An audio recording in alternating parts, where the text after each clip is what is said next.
Dr. Greg Cason, and this is Off the Couch, Psychology in Everyday Life. I'm Dr. Greg Cason, and I've been a psychologist for the past 25 years here in Los Angeles. And I've also been on Bravo in a show called LA Shrinks, among other things. And we're here just to talk about the very latest things and developments in psychology. And with it, I have my co-host, Zoe Yeoman. Hi, Zoe. Hello, Dr. Greg. Hi, everyone. My name is Zoe Yeoman. I'm an etiquette expert. Ran my own concern for 14 years, and it's just one of the things that I happen to be pretty good at. So what's interesting about Zoe is, I think, is that she is a behavior expert, but not a psychologist, which is kind of interesting. So to have that perspective is especially important. And a little later in the show, we'll get the youth perspective, at least a lot younger than us. But let's just get started. The first is to do Psych Bites. We're going to talk about some studies that just came out this week. The first one was really interesting to me. It's from a journal called the Psychological Bulletin. And in the Psychological Bulletin this week, they came out and they did a study on what's called willful ignorance, or that people who prefer to be ignorant. Now, have you ever heard of this type of thing, Zoe? I have heard of it. I don't know that much about it. It seems like an oxymoron, but maybe for some people, not so much. I don't know. Well, they actually came up with some reasons. I actually thought that this was kind of interesting. It was at a study done at the University of Amsterdam, which is actually coming out with a lot of very intriguing behavioral studies. So I'm really interested to see what kinds of psychological developments are coming out of Amsterdam. But this particular study looked at what's called a meta-analysis. And a meta-analysis is when you take a whole bunch of studies and you push them all together and you kind of look at kind of the conglomerate finding. And what this did is it actually showed that approximately 40% of people in these studies actually will choose to be ignorant. And as an example, they actually did something I thought that was very interesting. So there was one study in here that was part of the meta-analysis that they gave people either a choice of a $5 reward or a $6 reward. Now, which one would you take, Zoe? Well, I mean, you have to go for the cash, right? I would think one would go for the $6 reward. One would think, but they actually then told half the group what would happen after they got their reward. And they did the other half, they just asked them, would you like to know what's going to happen after you get that reward?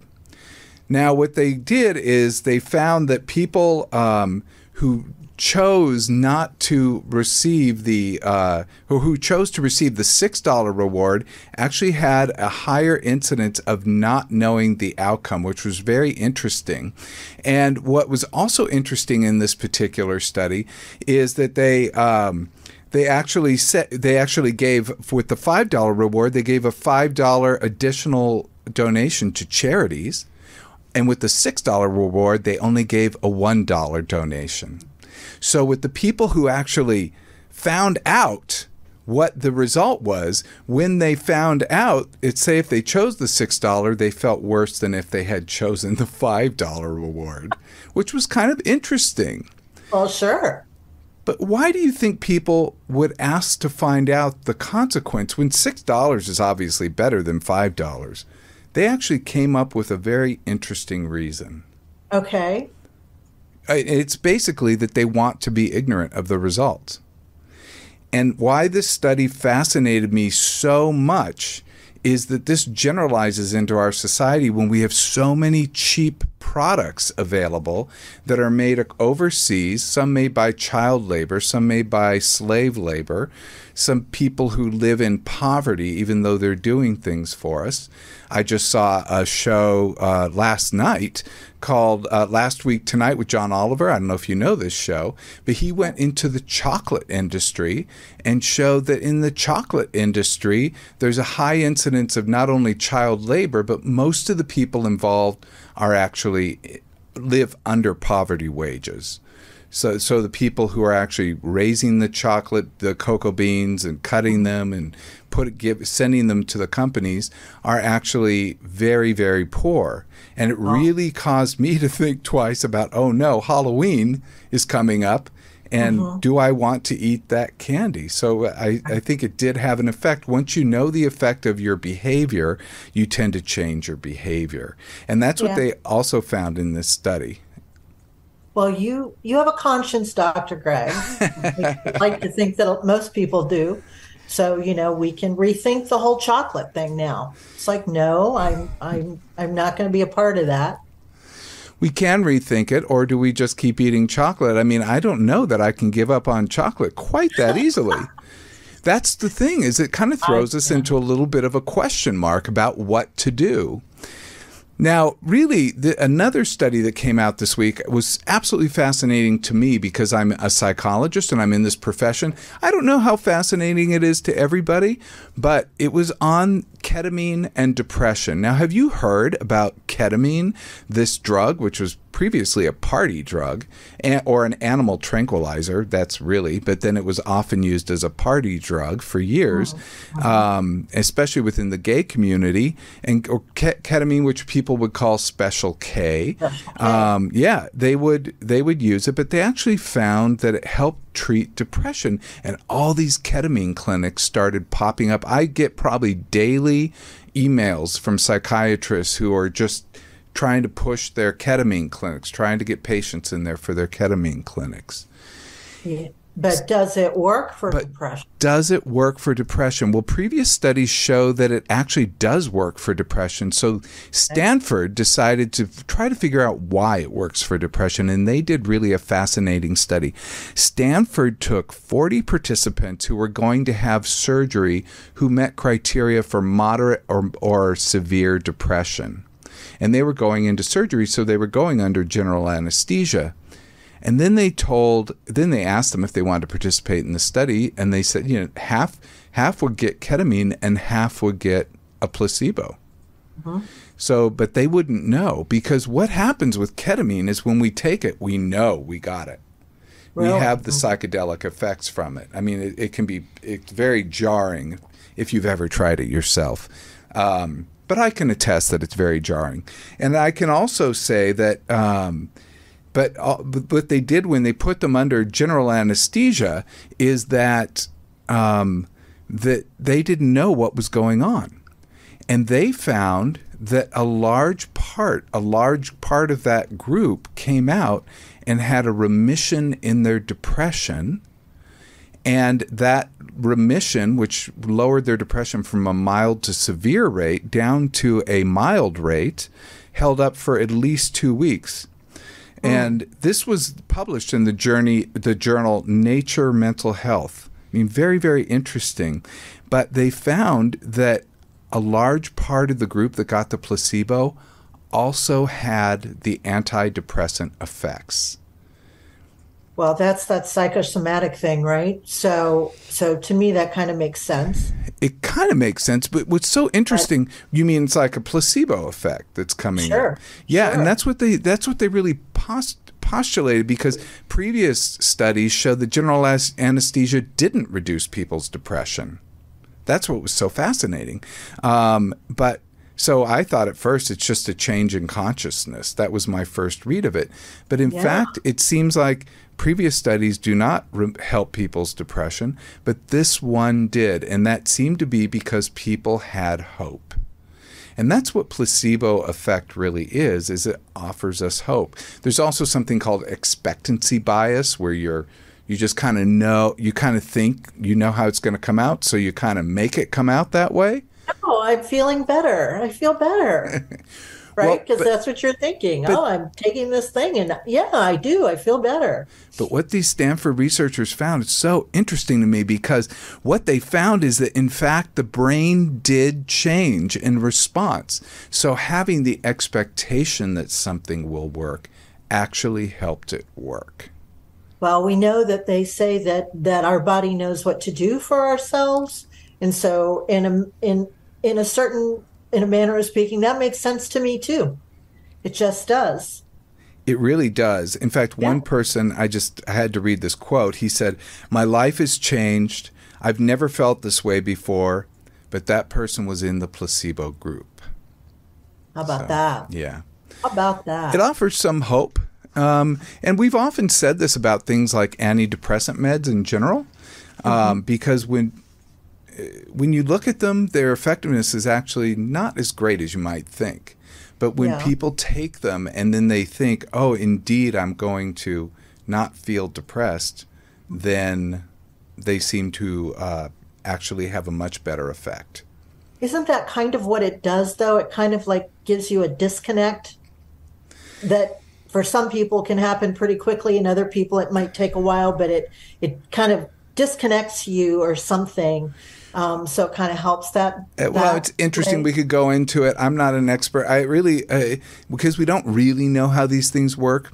But with serotonin reuptake inhibitors, part of the theory is that, in fact, that people have more, because serotonin's hanging around longer, they might have more sustained satisfaction, which we might equate to happiness, so they're not as bothered by things. We also know that it could be anti-obsessive, so if those obsessive thoughts are not going around and around in your head, you're going to actually be able to handle things a little bit better. Yeah, so it really could be a number of things. I certainly don't look down upon any kind of taking medication, but I bet it's interesting. We do want to find out the exact effects. I think that's we really do. We really do need to get a handle on this. We lose people every day to depression. The suicidal ideation, all of that. And I just wish we could get a better read on it.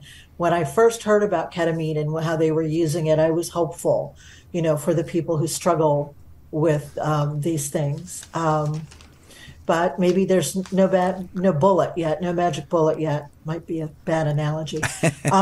Maybe there is no magic bullet, and I certainly have never thought there was. But I do see people get better over time. So there are many different pathways to healing. So I think that's really wonderful. Good. But just to take on what you just said about depression, there's this pilot, I'm sure you've heard about this, Joseph Emerson, he's 44. He took down a Horizon flight, which is the commuter airline of Alaska Air, isn't it? And basically, he was a pilot, and pilots can transfer locations. They can sit in the jump seat. So he was, and the jump seat's like a little flip-down seat. All of us have seen it on planes. It's where the flight attendants sit. And he was on a jump seat, but in the cockpit. And right in the middle of the flight, he said, "I'm not okay." And then went and pulled the fire. There's a red fire lever that turns off the fuel to the engine, which would cut the fuel, which would cause the plane to just become a glider and just go down. Yeah. And so this was a very severe effect. So he tried to do that. The pilots wrestled him to the ground. The flight attendants put the handcuffs on him, and then they took him, they had to land the plane, I think in Oregon, I'm not sure, but they had to land the plane, and then they had to, basically had to ask him about what was going on, because they're like, what's going on? And he said something that just took me back to what you were saying. He said he'd been suffering from depression for the last 6 months. He also said he took a psychedelic mushroom 48 hours beforehand. So that kind of goes to the ketamine thing a little bit interestingly. But he also had said he had not slept in the previous 40 hours. Now, everybody knows the effects of not sleeping. It really can be tough. So that actually can cause something called depression with psychotic features, which can cause you to take actions which can be counter to your own health. So I don't even know. They're going to have to interview him more. Was this something he was having a hallucination that was telling him to do that? Which we call a command hallucination? Wow. And those are the most dangerous ones of all, like these audio command hallucinations where people feel like a voice in their head is telling them what to do. Oh, my gosh. And did he, or was it just he was suicidal and wanted to take everyone down with him? Who knows? We don't know. We don't know. That, this is why pilots and people who fly get tested, and they have mental health discussions with physicians, and they have to do it, every so often, so that people, they have all these lives in their hands, literally, and so they have to have exams, their flight exams. So I guess he wasn't close to having, He wasn't close to his exam. Well, I mean, actually, a 2016 study, study of pilots, was done by Harvard, and they found that 12% of pilots may be clinically depressed, and that 4% of pilots may actually have had suicidal ideation. Now, I can tell you, just having suicidal ideation does not mean you're going to commit suicide. That's the largest group. Feeling tired of living, or even thinking I'd be better off dead, and thinking about ways to do it. It escalates from there. Yes. Usually if they've identified a weapon and have a possession of a weapon, especially a firearm, that's the most lethal, then it's very, very serious. So just possessing a firearm when you're clinically depressed can be, and you start to have suicidal ideation, can be extremely dangerous. And then put no sleep on top of that. Well, no sleep can actually exacerbate the symptoms. Yeah, it can make it worse. So a lot of times, and I know that they have rules now, rules and regs, where they have to get a certain amount of sleep. They have to be away from the cockpit for a certain amount of hours and things before they're allowed to fly again. A lot of jobs, a lot of, air traffic controllers. I mean, these are very, very stressful. They are stressful. Yeah, this was in the LA Times today. But what really came up for me was the last part of the article, which they talked about how much there's a culture within pilots to not report your mental health. Because what happens is, if you're told if you take an antidepressant medication, unless it's been approved somehow by an internal board, you have to be grounded. So they won't report it. And if there's any question, they're going to be grounded. So what it does is it creates a culture of silence rather than a culture of talking. And it's not just the airline industry that'll do that. That you'll lose your job. It goes in your permanent record, and the positions and the decisions that you were making, et cetera, are no longer yours to make. They pull you off that, and it makes a lot of sense that people would not speak up about what they were.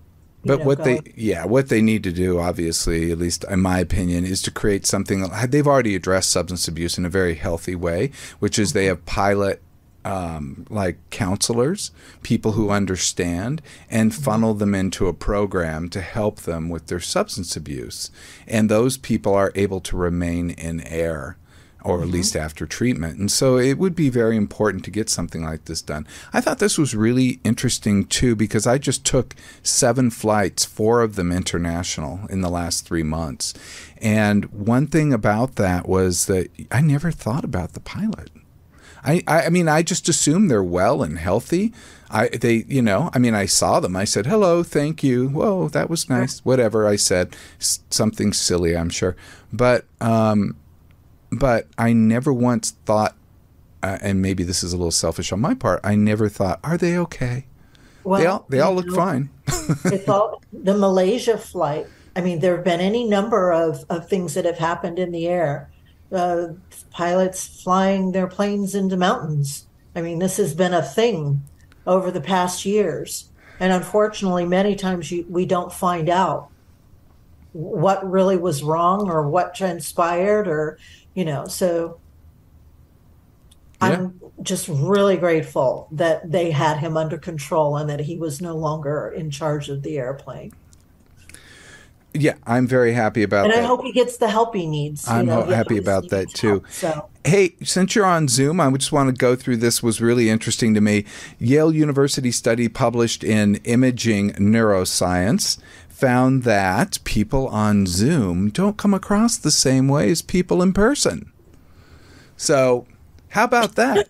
So here, we didn't know this. To our brains anyway. Well, it's interesting because so many people are working at home, and in my profession, I can't even tell you how many therapists are doing only online therapy. It is absolutely exploded.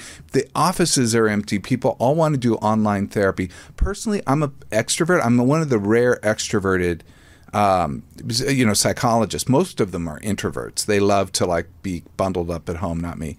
But what's interesting is that they found that there's a suppression of neural exchanges are suppressed when you're actually seeing people on Zoom. So you don't react to people quite the same way. And when it's a face-to-face interaction, your social centers of the brain kind of brighten up. Your pupils expand and you hold someone's gaze much longer. So you feel more of a sense of connection. I buy that. I do. Good old Zoom. It's just kind of interesting. It got us through a thing, didn't it? I think we have to honor the impact of Zoom. That's been very helpful, but at the same time, we have to understand the limitations until we can perhaps. Maybe AI will change that. That seems a little creepy, but there you go. People really like it because they don't have to put pants on. I will always have pants on. I saw the Jeffrey Toobin video. Poor guy. I really have great respect for him, but that was just one of the most unfortunate choices. Okay, so let's talk about something that you are doing. You are actually going to Game 4 of the World Series. Is that correct? Yes, I am, and maybe even Game 5. One can hope. Excited, just super excited. It's a bucket list item, and so we're going to do that. It's going to be great. Well, we were actually at the game where Cal Ripken tied his record for consecutive games. The Camden Yards, and the stadium just rocked. And I love the Diamondbacks. We're a big Diamondbacks fan. We love the Orioles too, but anyway, and the Dodgers sometimes. But I wish they had been at home when they beat the Rangers the other night, because it was kind of like we won, and then it was like crickets. It was like everybody left, right? The Philly fans, they all left. And I was just wishing that those boys had been in their own stadium, but it's all good. Oh, Zoe, here you are speaking a language that I really don't know.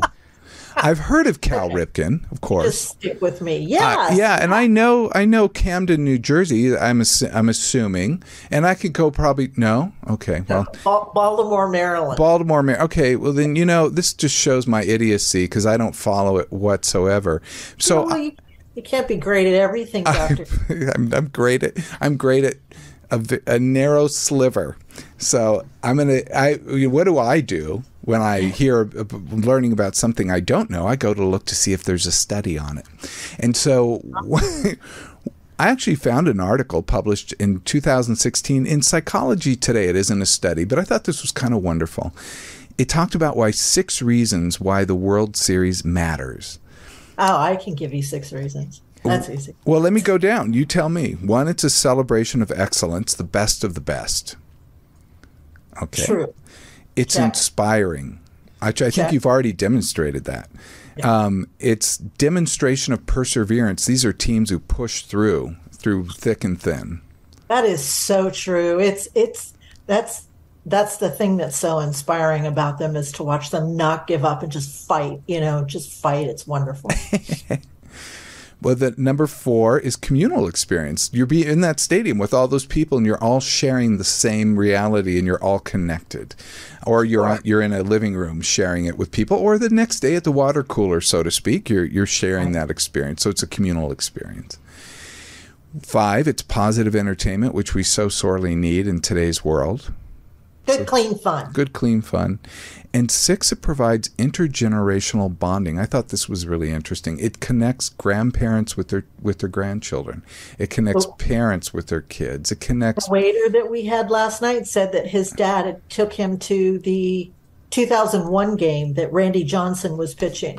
He said he was a kid. He was a little kid, and he said he'll never forget it. So that's very true. That's so interesting. The only thing I heard there was Randy Johnson, and I thought of the double entendre that name is. Yes. But yes, there you go. So actually the other interesting thing here is that the bonus sort of thing was that baseball's actually a thinking man's sport, because a lot of stuff happens It's a lot. It looks very slow, but there's a strategy and there's a lot going on. It's all strategery. So it's a whole metaphor for life. But I found a real study in the Frontiers in Psychology from February 2016. You'll never guess who did it. University of Amsterdam. I was totally thrilled by this, and the University of Haifa in Israel. They did. This was really fascinating. They looked at American baseball. They looked at the World Series, and they got these students, and they did a whole thing. But bottom line, they came out with the most fascinating findings. They looked at games 4, 6, and 7 of the 2011 World Series. Didn't you just talk about the 2001? 2001. Okay, well, 10 years off. Anyway, that's a big goof. Okay, but they found that the pitcher's expression made an impact in how the batter reacted. So they looked at the pitcher, and if the pitcher had anger, the batters, or the observers here, expected faster, more difficult balls. Mm-hmm. If the pitcher looked happy, they expected more accurate balls. And if the pitcher looked worried, people expected slower, less accurate balls. Isn't that interesting? And what's interesting is how the batters reacted, because when the pitcher looked angry, I'll go start with happy. When they looked happy, they'd swing at the ball. So when they looked happy, they'd swing at the ball. When the batter looked worried, they'd refrain from swinging at the ball because they thought it was not going to be accurate. They just let it be a ball, or I don't know what they do. They do something like that. And then, but when the pitcher was angry, they kind of had to just judge it. It was a little more up in the air. Well, you put your finger on it. It is a thinking man's sport, and all of the signs and things that they do, and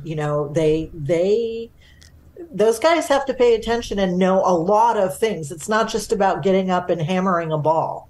They're pretty smart guys. They are pretty smart. Yeah, I don't doubt it. And I've talked to a few professional players. They are very dedicated people, and it's a different world. Now, see, I thought you were going to be like beer, new hat, hot dog, beer, like those kinds of things. The only one of those things I'm really into is beer, and I have to say I'm a little too into that. That's why we get along, Dr. Greg. That's it. I mean, beer is my drink, I have to say, and embarrassed to say. Anyway, because, I only like high-calorie drinks. I like to announce that to people because, that's how it is. Because it's otherwise, why bother? It's my family history. But I have a special thing for us today. Producer Brian Gomez is here, and he actually found a very interesting article, which is going to test both myself and you, because you as an etiquette person. So let's go through this. So Brian, let's hear the pitch. Let's see. Let's see. There you are, Brian. Hey, Brian.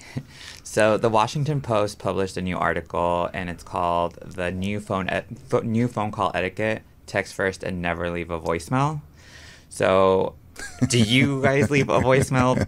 Because I usually don't, unless it's something that I'm like, okay, I just need you to hear it and then reply tomorrow. Just for the obvious, Brian is perhaps a lot younger than us. Like 5 years younger. Like 5 plus 25 years younger. Yes. So, yes. So what is it, Zoe? So things change, and as things change, etiquette included, you just need to know your audience. So if you called somebody who was higher in age, 45, 55-year-old, people get to a point where they're like, I can't put all of this in a text. I'm going to call you. Mm-hmm. And then it's like a mutually agreed thing. Okay, we're going to talk on the phone. I know for a fact that there are the youngers amongst us who won't answer if the phone rings, and they certainly do not like voicemails. So you just need to know your audience. I'm not going to say whether it's a good or a bad thing. I'm not going to go there. I will. Okay, Dr. Greg. I will. I always leave a voicemail, even if it's awkward and strange, because I hate when I get a call from somebody and they don't leave a voicemail because I take that as a butt dial. And what happens is then they call and say, well, I called. And I'm like, well, you didn't leave a voicemail, so I assumed it was an accident. Correct. So I prefer, if they do actually follow up with a text and say, please call me, then I'm fine. But if they call and don't send a follow-up text, which I've had many people do and say that I called, and even this is interesting with people who, they tell me about therapists. They're reaching out to therapists, and they said, I've called so many therapists and they don't call me back. I actually ask now, and it's kind of sad. I say, have you left a voicemail for them? And you'd be surprised how many people say no. So I'm kind of... For that one, I would say that's really bad if you're trying to get a hold of somebody and you just don't leave a voicemail. It doesn't seem especially someone you don't know. Like, you don't have to say what time it is and the time of day, because we see all of that. We see what time it is. We know the time of day you call, right? But just make it short and sweet. I have too many. I get so barraged by emails, voicemails, texts. I end up missing things. So I tell people, call me, leave a message, and also send me a text. Like, do both. Or like if you want it covered, that'll be it. What's also is I have voicemail to text, so I can often read my voicemails, which is fine. It's the same thing. So it's great. It's great. It's a cool service. It's awesome that you bring up the text messaging thing, because I do leave a or I send a text message after I call somebody and I let them know, like, hey, it was just for this that I needed a call real quick or something. If it's an emergency or something, I'll let them know, like, call me back as soon as possible. But it brings up a good thing where it's like, I like to text before I call anybody just to let them know, like, I'm calling, so prepare to answer. Do you guys text before a call? Interesting. I'll say, can you talk? Are you available? Maybe. Yeah, I do that. Yeah. But not always. Not always. Sometimes I just call. Yeah. And then follow. Agreed. Yeah, and if they're not there. Especially the people who know me, they know if I'm calling you, it's because I really need to talk, as opposed to. Another thing that it talked about is, like, you don't have to answer the phone, and I feel like sometimes I feel obligated to answer the phone, and I don't know if that's a generational thing where it's like if my mom's calling or just my boss is calling or anything, I feel like whatever I'm doing, I feel like I have to pretty much pick up the phone, which isn't... You do have to call if your boss is calling. You do have to pick it up. I don't every single time. I don't think we have to answer the phone. Right, like if you're at the gym or like... I agree. It's something, it's like I feel like they can wait a little bit. Yes, absolutely. I'll just let it go to voicemail. And if they don't leave a message, then I'll be like, did you need to talk to me? But I don't feel like I have to answer the phone. There are a couple people maybe, but otherwise, no. No, that's true. And the voicemail is pretty good whenever you're like leaving a birthday message or something for a loved one. Like, where that's when you want to hear somebody's voice on like a recording, Yeah, you want people get upset when you do that, though? If you leave them a birthday message, do they get upset? Do they check it? Do they hear it? Who would ever get upset at a birthday message? I wouldn't get upset for that. No. A voicemail would convey emotion. So if you have something that you want to convey emotion, or you have a long list of things, nothing's worse than a long text. I'm sorry. Oh, so true. I don't read them. The tone, the tenor. Tone, tenor, everything's lost, and I basically kind of glance through it. I hate to say it. If somebody sends me a long text, I'm not as attentive. When it's a voicemail, I get the whole gist. Right. So, yeah. Well, if people are not listening to their voicemails because they don't like to get phone calls, they might miss their birthday. So we're in kind of a screwed up area here in the world. People better start listening to their voicemail. That's one solution, yes. So uh-oh. And then we also have like the people that, unless it's an emergency, they'll keep calling until you answer. And sometimes it's like you're in a meeting or you're doing a podcast, and you can't answer. But some people just don't know. One call, one message. Then you follow up maybe with an email or text. Brian is in high demand. One call. People who call more than once are demonstrating obsession, and it's problematic. Ooh, yes. Brian. One That's call. true to get into. Okay. I'm just going to call him until he answers. And then there's also another etiquette that I am it's one of my biggest pet peeves is when people use their phone, like with the speakerphone on in public. Oh, my God, I hate that. Okay, that's great. I'm sorry. Yeah. What is the etiquette on that? Because I have an opinion. Don't do it. It is rude. And please don't get in an elevator. And, but I mean, even Or on a plane?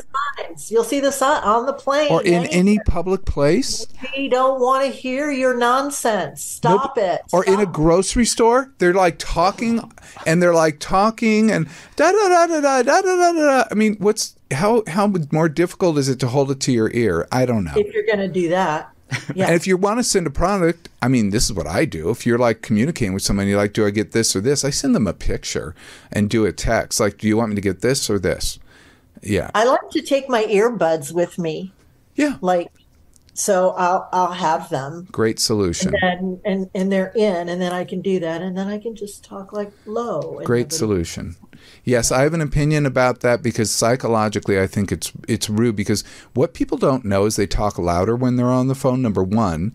And when you hear that electronic tone coming back at you, they may hear what that person's saying, but what the person 5-10 feet away hears is bzz, bzz, bzz, bzz, bzz, bzz, bzz. And it's very disconcerting, and it actually throws you off and makes you pay attention to them rather than what you're doing. It's not good form. It's considered bad manners. It just is. Right on. Oh, yeah, definitely. Same with music, playing their music out loud without headphones in public. I don't understand that one. On the plane? Oh, no. Like, no. Nope. Sometimes I just want to give them my the old style ones with the wire. I always have those with me when I travel too, in case these die or whatever. Yeah, love those. I keep them too. Give them the wire, like they're in my backpack. Stop. Yeah. Another cool thing that the article talked about is like this new iOS 17 update that when people are leaving the voicemail, you can either read it and then jump in on the call, which is something I'm not aware of that you could do before. So a lot of people have been enjoying that, from the past, but I think that's cool. I just never had worked with that. That's a throwback to the past, isn't it, Zoe? That is. We used to have these voicemail machines that you'd hear somebody leaving their message and you'd pick up the phone right in the middle of their message. It was always disconcerting. You're always like, it's like you're in a race where you're suddenly stopped. So. I'm here. Don't hang up. Yeah. And then I like that too. I like that you can see it. You can see what they're saying. And then the last bulletin that it talked about in the article was just to not stop talking on the phone, since we feel like we've separated from society altogether, that phone calls can be pretty crucial for your mental health, like calling your mom, your parents, loved ones, anybody, just to hear that voice that we kind of stay away from nowadays. I think it's so important sometimes to make that connection. I think agree. Yeah, I think there are hierarchies to connection, and we talked about Zoom not having as many neural firings, but I really believe that in person's best always. But secondly, Zoom would be good because at least you can see the person, you can kind of interact with the person. Third, a phone call because you can hear the emotion in their voice, you can feel more connected to them. And 4, then we get down to text and email. Like once you get into that, you're very removed from the person, so you lose tone. And so you can really question what the person is saying, and really conveying tone and emotion in an email or in a text is an art. And some people don't have that. They're not that talented. Agreed. And we can say what we will about Zoom. We can hate on it all we like. But the truth is it got us through a thing. It's very important. Yes. So, I think we should keep that in mind. I don't down Zoom. In fact, 50% of my clients are remote. People will be right down the street and they want to do a video session. I'm not kidding. Like literally within walking distance, they want to do a video session. You'd rather do that. That's just reality in today's world. They don't want to wear their pants up. I never asked them to stand up to check. So I don't know, but maybe not. But without Zoom, we wouldn't have you here, Zoe. So there you go. That's true. Because I'm getting ready to go to a ball game. Well, we ran a little over. I'm so sorry. Thank you so much. It's great to see you, Zoe, and great to see you, Brian. it's important that we apply psychology and think about the effects of our behavior on both ourselves, others, and the world. So it's very important for us to always think about those things, and that's what this show is designed to do, is to help us to start to look at psychology and how it affects us every day. I love it. Nice to be with you, Dr. Greg. Nice to see you, Brian. Likewise. Or Byron. Byron, brain, all of it. I've gotten it all. So until then, everyone be present, be kind, and be flexible. And we'll see you next time.